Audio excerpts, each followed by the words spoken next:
into Nigerian military. But here you have a terrorists.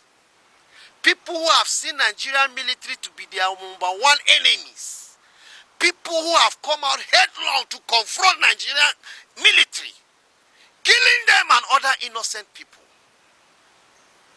They will just go and say they have surrendered, and then the next thing, Nigeria will still spend the taxpayers' money instead of prosecuting them according to the act of terrorism and probably hang them to death.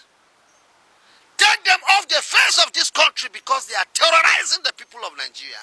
Nigerian government will go aside the huge sum of money is spending on security because of this Boko Haram, will go and again spend more money rehabilitating them, and the worst of it, engage them into Nigerian military.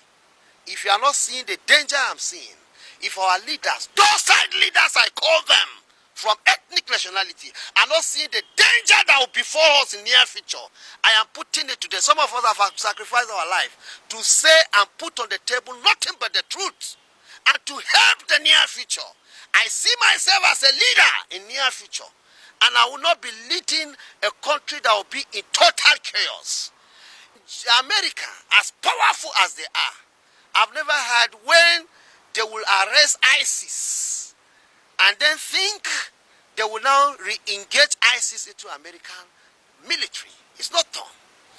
American military is instead infiltrate ISIS. They will instead infiltrate ISIS to get intelligence report and then nip it on the board on whatever situation to curtail their excesses. But in the case of Nigeria, you are now seeing Boko Haram infiltrating the Nigerian military. And that is to tell you the danger that is lying ahead. In the next 10, 20 years, mind you, we will have more than thousands of Boko Haram into our Nigerian military. Recycling insurgency, that is what I called it. And what it means, we have vibrant, able, committed youths of Nigerians. I give you an example with FCT.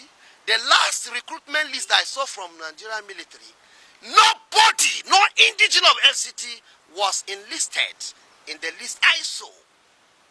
We have so many youths who want to join Nigerian army, but the opportunity is not being given. But here is an insurgency giving automatic ticket to join Nigerian military. What is wrong in, after sensitizing, rehabilitating them, engage them into what we call civilian JTF? What is so important that you make them officers of Nigerian military? There is danger lying ahead, and let Nigerian cities and wake up from their slumber. And our docile leaders of ethnic nationality wake up and speak when it's time. Now, the issue is just this. If you want to join Nigerian military now, how I see it, go join Boko Haram. After 1-2 months, surrender yourself. Nigerian military will bring you. They will go and do what they call rehabilitation and engage you. That's what it means. The multiplier effect is negative.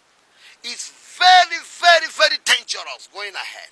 And so I call on Nigerian people to again open their eyes and say no to this trend, ugly trend that is continuing in our society.